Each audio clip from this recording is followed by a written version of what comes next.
And I would like to get to the man of the hour, Daniel McAdams. Daniel McAdams is executive director of the Ron Paul Institute for Peace and Prosperity. Welcome to the show, man. How you doing today? You doing all right? I'm doing good, Jamar. You're looking snappy right now. Well, thank you. Just saying. I'm I tired. I got up early, but you're looking good, man. Man, you talking about dragging ass this morning like nobody's business. I was sitting here like guzzling my coffee, trying to get a little energy boost. It's okay. No, man, I'm happy to talk to you. I'm happy to have you on. Thanks for having me I on. want to get into, well, first, before we get into executive orders, I have to get into to your take on this. So, Donald Trump removed the security clearances for the 51 intelligence officials. John Bolton was in that list, and apparently John Bolton got woke up at like 12:01 and told that his security detail was being revoked by Donald Trump. This is Trump talking about Bolton, and I want to get your take on this. I laughed my ass off at this, to be honest. John Bolton's security clearance, sir. Because I think that was enough time. It's we take a job. You take a job. You want to do a job. We're not going to have security on people for the rest of their lives. Why should we?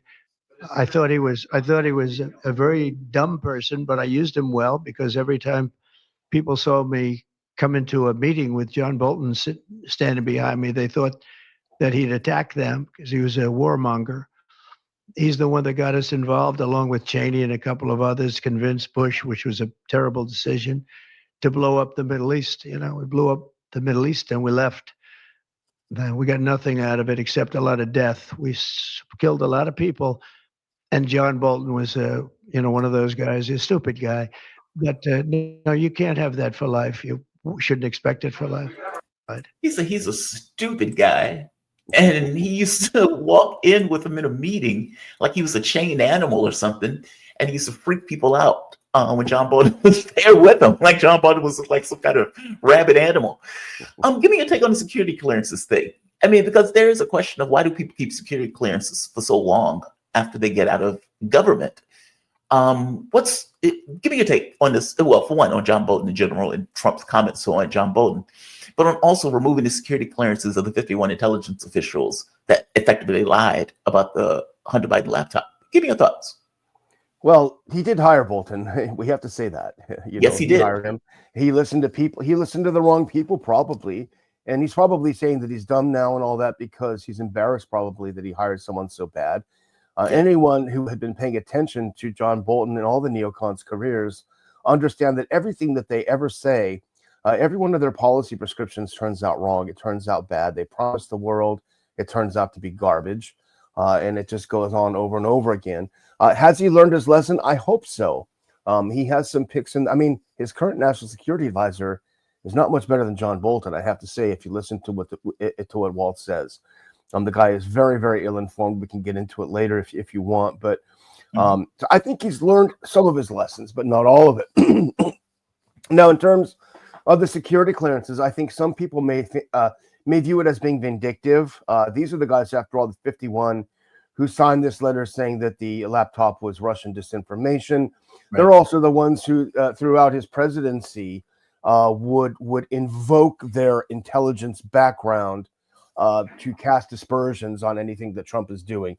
Oh, this sounds like he's mouthing Putin's words, and especially people like John Brennan. He did it for 4 years. So it might look vindictive, and perhaps there is an element of revenge, which is probably deserved. But in practical terms, removing security clearances has enormous impact on these individuals, and it hits them right in the pocketbook because your security clearance in Washington is your stock and trade. That is your entry pass into well-paid jobs.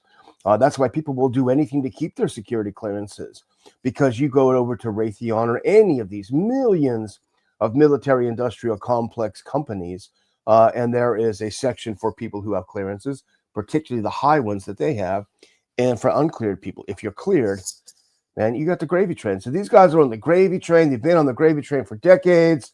And I love seeing it because Trump just came in and said, nope, no more gravy train for you guys. No more kibbles, baby. But why do they keep So explain the security clearance thing to me. So let's say I work in government. Let's say I'm John Bolton. I work in government. I'm a lunatic. And I get out of government job and I get a job at Raytheon. How is my security clearance being used at a company like Raytheon or or Cyberdyne or any of these other Lockheed Martin for any of these, for lack of a better word? Like, how is that clearance used at those companies? Well, one of the things that's happened over the past several decades is that the intelligence community and the military industrial and the Pentagon has outsourced an enormous amount of things that they used to do in-house. And there's a lot of people who are a lot smarter than I am have written a lot about this and how this is a real problem. We've outsourced intelligence, we've outsourced analysis, we've outsourced tons and tons of things.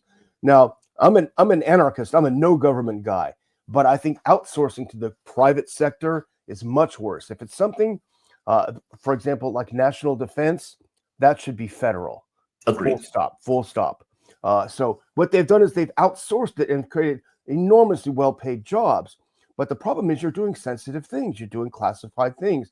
So they have to have civilians who could come in there that have the requisite clearances to do those jobs that had once been done in-house. And so that's the problem. You have to have those clearances to do those jobs. So that's the problem. So, oh wow. So companies like Raytheon, for example, are doing classified work. And because they're doing classified work, it takes various people with various classifications to even see what's happening. Basically, in order for you to even do this work, to do this job, you need to have X, Y, Z clearance because the information you're dealing with is going to be so sensitive. Wow, that is amazing. Because what that means is stuff that's federal secrets are now being privatized to people in private corporations. That's so weird to me. Because I agree with you. To me, that's just clearly a federal issue. Like, if you're talking about national security, it's not about profit. It's about how do we keep the nation safe. That's not the same thing as how can we maximize our profit with a security clearance at some kind of private company that is seeking to, make more and more money. That's super weird to me. Yeah, if you think about it in practical terms, right now, my guess is what Raytheon is doing as we speak is desperately trying to make hypersonic missiles. The Russians have shown themselves, and to a degree, the Chinese and even the Iranians perhaps, have shown themselves to be miles ahead of the U.S., at least from what we can see in the open in terms of hypersonic technology. So if you're a civilian and you're working on creating hypersonic missiles, well, the government has to have that protection of having you with a non-disclosure agreement. You can't just go, it's not like sort of take your lunchbox and go to work. You're working on stuff that, the Chinese would pay for, anyone would pay for, and they can't get out. So that's why they have to do it.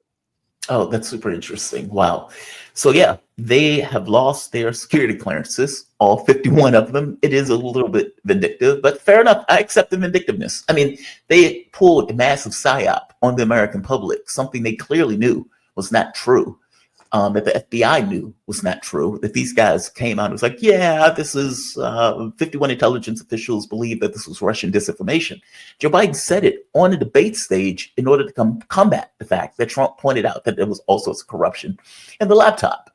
These guys put their names on the list because of Blinken organizing them to come out in order to contest the fact that Trump was going to bring that up. So, if it's a bit vindictive, fair enough. On some level, it's earned. You've lied to the American public in mass. God bless. This doesn't bother me. This doesn't bother me. And part of me feels like it's fully and completely deserved. Let's get to his executive orders. Just on a basic, before I even go to the executive orders, there's one more thing I want to get to first. Donald Trump gave an ultimatum to Vladimir Putin. And I saw this and was like, what the hell? Because two things seem to be happening at once. In one case, Donald Trump will be conciliatory. He would say NATO expansion was always a red line. It was understood to be so. It was stupid to push NATO to that point. And then he would put this out on Truth Social. I'm not looking to hurt Russia. I love the Russian people and always had a very good relationship with President Putin. And this, despite the radical left's Russia, Russia, Russia hoax, we must never forget that Russia helped us win the Second World War, losing almost 60 million lives in the process. Okay, that is stupid. It's the other way around. We helped Russia win that war. They expended like 40 million people to win that war. It's like 90% of the Germans that were killed on the Eastern Front. So Trump may not know that, but let's keep going. And so all this being said, I'm going to do Russia, whose economy is failing.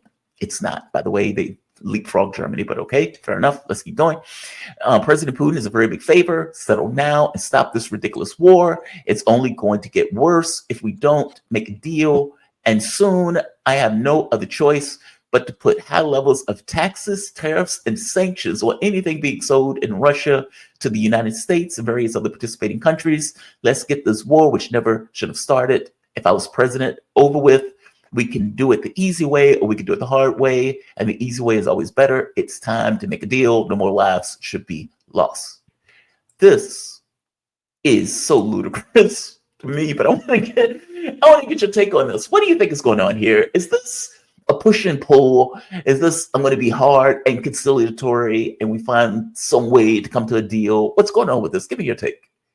Well, the first thing that comes to mind, and I'm going to not use the word that I really want to use, but you're getting your butt kicked in a bar. You picked a fight and you're getting your butt kicked, and you tell the other guy, okay, now you got it. You can do it the easy way or the hard way. You can give up now if you want.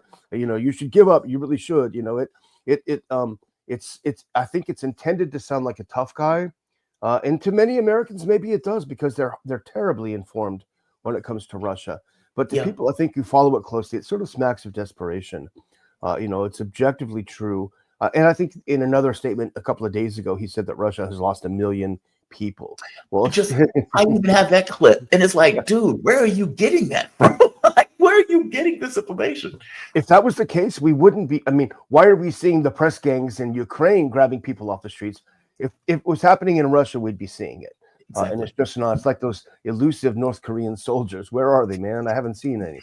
So well, they're there. Those soldiers burning their faces just before they die. Right. It's like they're on the deathbed. It's like I will leave no answers. Yeah, it's like So I mean, so in a way, it sounds like desperation. It's a little bit funny for those of us that follow it, but when I get more serious, it's a little bit concerning. But it tells me that he has no one around him who's telling him what's actually happening with regard to Russia.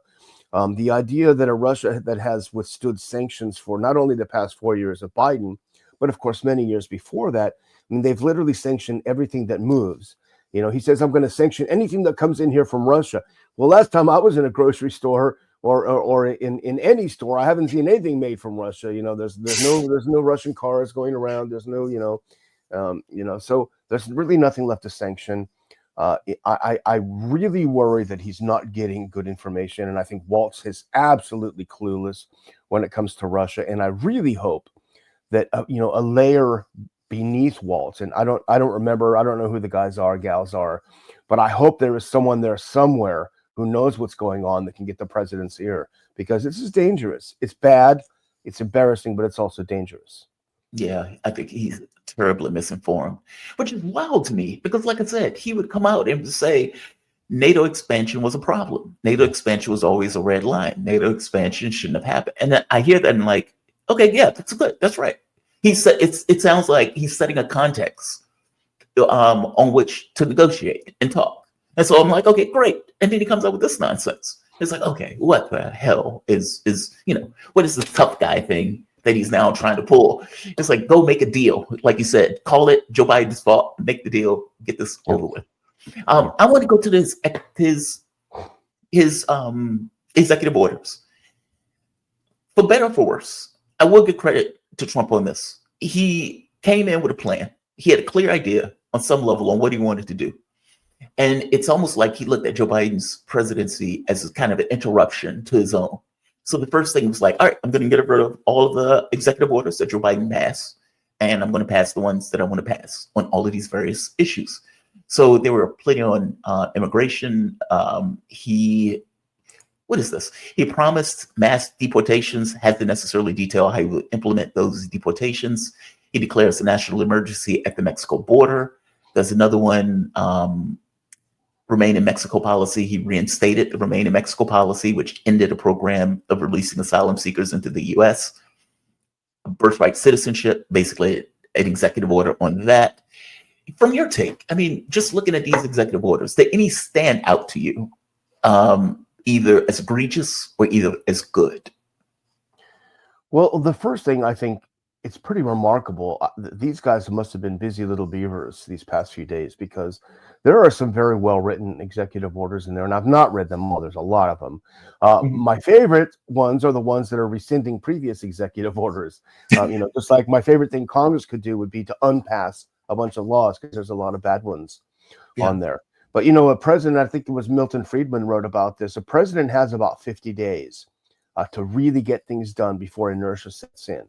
And the sort of the deep state or whatever, the usual cycle, different competing special interests will kick in and get everything sort of back to the status quo. So you have a very short window of time where you can enact radical change.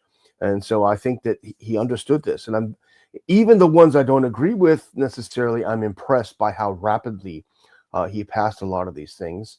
There are some symbolic ones, no flag but the American flag hanging out at embassies. And I think that's good. I mean, that's normal. Getting rid of government DEI programs is great because it hurts a lot of people. Even people it's supposed to benefit. It casts, questions about people, and it shouldn't do that. I think the one about suspending foreign development aid, at first I was sort of not that impressed, because you just simply reclassify things and it doesn't affect military aid, which is where the majority of our damage is done.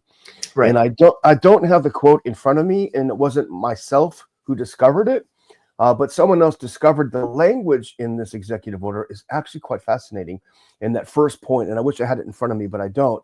But essentially what it does is it makes the point that U.S. aid to foreign countries hurts those countries. And that's interesting. I wish I had the wording, but it hurts those countries. It causes disorder in those countries. And it really, I mean, if you read it, for me, I looked at it and said, I would literally write that sentence, as a non-interventionist, because we think we're helping them, but what we're doing is we're subverting order in those countries. And I would encourage your listeners to have a look at that one, because if that's going to be a guiding principle in Trump's foreign policy, and I doubt it will be in an overarching way, but that would be a terrific guiding principle. I'm curious, does that, from my understanding, because I saw the exact quote that you were talking about. Okay. Did that also mean, though, that Ukraine is no longer getting funding for the time being? I wasn't sure if it meant that. Like, for some reason, when I saw that quote, for some reason, I associated with Ukraine, and that Zelensky was not going to be getting a payday going further, at least for the time being. But maybe I'm wrong on this. Maybe I misunderstood. Yeah, I don't know. What I've read is that shipments have been drastically reduced and halted, right. And if that's the case, that's good. I actually didn't think Ukraine. I thought Iran, but I thought also Venezuela, places where the U.S. and Trump 1.0 did stupid things, like trying to overthrow the Maduro government in Venezuela, which was an absolute disaster. So all this money that's wasted, and Georgia, all this money we're putting into overthrowing the Georgia Dream Party. Slovakia, you can imagine there's probably some color revolution. And actually, Fico himself said, the prime minister of Slovakia said, they're brewing a color revolution here. So you think about those countries, if that's the case, and Trump says we don't want to do this stuff, no more color revolutions, man, that would be fantastic. I would have a hard time believing that, but wow, that would be a real achievement. But see, for him, those people are nationalists. Like when he's Fico is elected, but when he's thinking of like Orban, when he's thinking of Karl Kogetsu, like he's thinking in terms of, okay, well, you're subverting the nationalists from getting in office. And if he considers himself a nationalist, he may see a kinsmanship with those particular governments, meaning he can work with Fico, he can work with Orban, he can work with Karl Kogetsu, in regards to them having a similar framing of, I don't want to be involved in these wars. Why are we involved in these wars? And that's not necessarily something that he's going to get if they're overthrowing the Georgian government or if they're overthrowing the Slovakian government. So maybe, I mean, you could be perfectly right on this. From his point of view, this money is just going to change. You burst my bubble, man. I was being optimistic for once. I'm sure you're probably right. It's all politics, but good. Well, I don't know. I'm not trying to burst your bubble. I guess I'm saying you might be right in this. Like from Trump's point of view, we are putting money into overthrowing governments and governments that I can work with. And so, no, I don't want to put all of this money into Georgia if you're going to overthrow the Georgian government. And the Georgian government that was in prior was going to be anti-war, meaning they weren't going to be on board for this kind of Russian war stuff, or for that matter, getting rid of Fico when Fico would be an anti-war government. Like, I guess my thing is, you could be perfectly right on this, that is exactly the framing of it. And that's exactly his thinking of it, of I don't see the point in having and keeping these wars going. But let's focus on Maduro. That could be it. That would be a real bummer. And especially with Rubio in there. Yeah, Rubio's going to be, frothing at the mouth for Maduro. Yeah, that's the other thing. I mean, that sucks. Give me your take on the ceasefire. I am getting multiple. Trump never exactly says what he means. And I can't say never, but often he doesn't. Like, he's all over the place. And it gives people different perceptions of what he's doing at any particular moment, which is deeply not helpful. Especially on this issue of the Middle East. Because when you listen to, what is it called? Wiskoff, I believe, the guy he sent to get the deal in Israel, he is saying something slightly different than Trump. Like, when he was on Fox News earlier today, when Trump was asked the other day, did he think the deal was going to last? Trump was like, oh man, that's not my war. Basically, I don't care. That's not my responsibility. And yet he was instrumental in pushing his envoy, to get the deal. And then when you talk to his envoy comes across as saying, well, yeah, we're going to attend to this. We want to be able to get to the second stage of this deal. And when you listen to some of the stuff Trump has said in the past, he was very critical of Netanyahu. I mean, he put up that video of Jeffrey Sachs. Yeah. And so there's this question, it comes across as if he does not have a great relationship with Netanyahu. He doesn't necessarily seem to like the guy. And I was showing this clip to my audience, and let me get your take on this. And Trump makes the point in this clip, well, Abbas wanted a deal, Netanyahu did not. And it was clear that Netanyahu did not, and he realized that within 3 minutes of talking to Netanyahu. And so my thought is, okay, regardless of how much money Donald Trump got in order to allow Israel to do whatever it wants, and you can see the people that he put into his positions that are completely obsequious to Israel, these people are, I would argue, monsters. And yet, I get the sense that this is also rattling around in his head. I want to get your take on this. I think it's a terrible personal trait. I haven't spoken to him since, right? I didn't talk to him. I thought he wanted to make a deal more than Netanyahu. And I will be honest, I had a great meeting with him, Abbas, right? I had a great meeting with him. And we spent a lot of time together, talked about many things. And it was almost like a father. I mean, he was so nice. Couldn't have been nicer. And after meeting with Bibi for 3 minutes, I looked at him and said, you don't want to make a deal, do you? And he said, well, and the fact is, I don't think Bibi ever wanted to make a deal. Why? I thought the Palestinians were impossible, that the Israelis would do anything to make peace and a deal. I found that not to be true. I am astonished by that clip, because up to this point, my point of view of Trump was he is just purely a Zionist. He is obsequious to Israel. He's getting all of this money from Miriam Adelson to effectively do whatever Israel wants. And then he puts up the Jeffrey Sachs video. And then I know that video existed like years ago. And so my thought was, okay, maybe he is a Zionist. Maybe he's just not ideological in the sense that people tend to be ideologically wet. Maybe he's organizing this thing of deals. And so in his mind, I want a deal. I want to get this war over with. I don't want my hands on this per se. And so I'm sending my guy over there to get this deal. And on some level, if possible, we'll try to stick to it. I mean, granted, you're dealing with Netanyahu in this situation, but try to stick to it, because he doesn't necessarily want this larger war in the Middle East that somebody like Netanyahu wants. Meaning Trump knows that Netanyahu wants the U.S. to fight this kind of war with Iran. That is not necessarily something that he may want. In which case, he's putting out this kind of video of Jeffrey Sachs calling Netanyahu a deep, dark son of a bitch by Jeffrey Sachs. Give me your take on this. How do you frame this? Like, where do you see him in this? Because again, he's putting out two sides at once. This is very weird. Yeah, I mean, you could make the argument And I would certainly, buy it that if he is a Zionist, if he is super pro-Israel, you can make the argument that what Netanyahu's doing is hurting Israel. I mean, you are a nation of 7 million people surrounded by many times more that who hate your guts after what you've done to Gaza more than anything. And you've raised a whole new generation of people, what's left of them, who hate your guts and can't wait for revenge. So if you actually want Israel to survive, you wouldn't like Netanyahu and what the people around him have done. So that's certainly a possibility.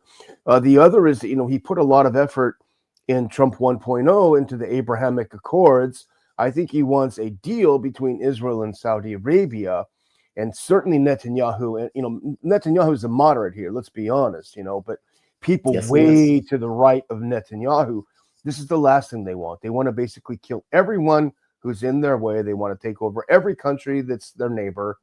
And that's just it, because God said, I need to do it, whatever, and I don't think Trump wants this deal. He wants peace in the Middle East because it'll be a great achievement. He wants to be there, like Jimmy Carter was in the Camp David Accords. Everyone's shaking hands. He looks great. That's fair enough. So I think there's probably several different reasons for this, but ironically, because I know his views on the Middle East, and they're very different than many of ours. I thought things would get worse, at least at this point. It looks more promising than under Sleepy Joe and Sleepy Blinken, just going, sort of sleepwalking through a slaughter. Yeah, sleepwalking through a slaughter. Yeah. I mean, and what's wild about it too, Trump wasn't even president yet when he was able to get this deal. And so, yeah, I mean, like, it shows that Joe Biden applying even the mildest pressure could have gotten a deal, and that Netanyahu just fundamentally didn't respect Biden. Yeah, it's just wild to me. It's just super weird to me. Let me ask you this. Is there anything else in regards to his executive orders that jumped out at you as being, I mean, for example, his energy policy, national energy emergency, ordering expedited deregulation of drilling. Well, yeah, he was going to do that. Pulled out of the Paris Climate Treaty, executive orders targeting DEI transgender Americans. Basically, there's one man or two genders, one man, one woman. I actually agree with that. Yeah, is there anything else of this before I close that jumps out at you that you thought? I mean, because I got to be honest, he sat there for hours. It seemed like hours just signing executive orders. Let's go into this notion of organization. For better or for worse, he came in with a plan. And, you would kind of want a president to come in with a plan. Like you said, it's a very short window of time that a president can get anything done. In Washington, D.C., before inertia kind of sets in and you got stuff pulling at you and pulling against you and everything else. From your take on this, what do you think would be his agenda? What do you think the main thrust of his agenda is going to be in that window of time? Or do you think there are going to be multiple items that he's going to try to get done all at once in order to set his agenda in motion in regards to what his administration is going to be about for these last 4 years? Well, I think for better or for worse, it's going to be nationalism, and it'll be a mixed bag. I think the nationalism that led him to, for example, and you're saying which ones I think were particularly good. And I don't remember all of them, but getting out of the World Health Organization and getting out of this pandemic treaty, I think is fantastic for the country. I think he was burned really badly by people he had advising him during so-called COVID pandemic, and I think he's trying to make amends for that. He reinstated all the military guys and gals who were kicked out because they didn't want to take the shot. I think that's great. But getting us out of these globalist treaties where you have unelected bureaucrats who are very authoritarian minded, I think that's a great thing. I think it's in getting out of the climate treaty is a great thing because it's all a joke. There are much better ways of protecting the environment than having these weirdos out there telling you what to do. So I think for better or for worse, it's going to be nationalism. What's wild about it? They're so adamant about the climate thing. And look, I'm a lefty, right? I'm perfectly fine with dealing with issues of the climate, but don't tell me about the climate and then blow up Nord Stream. You can't have it both ways, right? Like, it's outrageous that they've created this kind of massive climate emergency, like this massive event that is detrimental to the climate, while all of a sudden also preaching about the climate. His 5% NATO, where do you place that? Do you think this there's an argument that Donald Trump is subversively trying to effectively destroy NATO. And that the way he's trying to do this is by like, all right, I need you guys now to pay 5%, something that he knows they're not going to do since they're not even paying the 2%. Is that his wedge into, I guess, unraveling or at the very least damaging this kind of military capacity? Or does he just kind of assume, well, I'm not going to get the 5%, but I might get 3%? Where do you frame this? So this can be the last question on this because we're hitting the hour. I mean, we all get our own little personal Trump doll, you know, and he can be what we want him to be. I like to think that he's tweaking the Europeans. They've destroyed their economy in pursuit of a Russia regime change that will never happen. And I think he's tweaking with that. The same with like Greenland. You know, we're going to take over Greenland. He's tweaking them. What are the Danes going to do about it? You've given all your weapons, you morons. You know, there's nothing you can do about it. So I do think there's some of that. There's no way in Hades that Germany is going to spend 5% on defense, on military. It's not going to happen. And a lot of other countries either. The Poles are dumb enough to do it. The Balts are dumb enough to do it. But the rest of them, they're not going to do it. So I hope there's a little bit of an element of that. Let them stew in their own juices. And we're seeing the rebellion among peoples in Europe. They're doing everything they can to suppress people on the left and the right in Germany. Sarah Wagenknecht, a classic left-winger who's terrific, she's now far right. You know, I mean, everything is far right that I don't like. People are rising up, I think, you know, and I think it's a great thing. Daniel McAdams, man, I always appreciate talking to you, Daniel. Daniel McAdams, Executive Director of the Ron Paul Institute for Peace and Prosperity. You can learn more about Daniel's work at the Ron Paul Institute for Peace and Prosperity by going to ronpaulinstitute.org. Man, Daniel, thank you for this, man. Always appreciate your take. Thanks, friend. Take care. You too. Have a good one. All right. We have come to the end of the show.